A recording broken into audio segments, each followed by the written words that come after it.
Ang mga tsismosa o taong mahilig magkalat ng kwento tungkol sa iba ay kadalasang hindi lang simpleng masama ang ugali.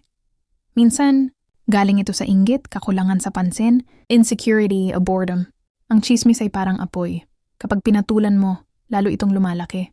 Kaya ang unang dapat tandaan, huwag magdagdag ng kahoy sa apoy. Narito ang mga dapat gawin.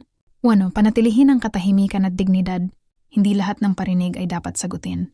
Kapag alam mong hindi totoo ang sinasabi, mas malakas ang epekto ng mahinahong pananahimik kaysa pakikipag-away. 2. Kausapin ng maayos kung kinakailangan.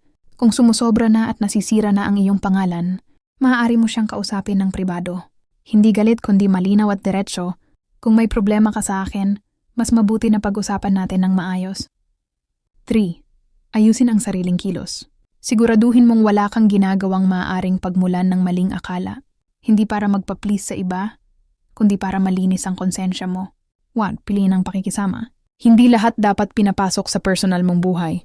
Ibahagi lang ang mga bagay sa mga taong mapagkakatiwalaan. 5. Huwag gumanti ng tsismis. Kapag gumanti ka, pareho na kayong bumaba. Mas maganda ang respeto kaysa panandali ang ganti.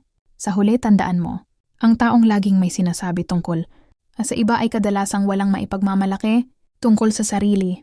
Habang ikaw ay tahimik na gumagawa ng mabuti, ang panahon at katotohanan ang maglilinis ng pangalan mo. Mas mabuti pang ituon ang oras sa pag-unlad kaysa sa pakikipagpalitan ng salita.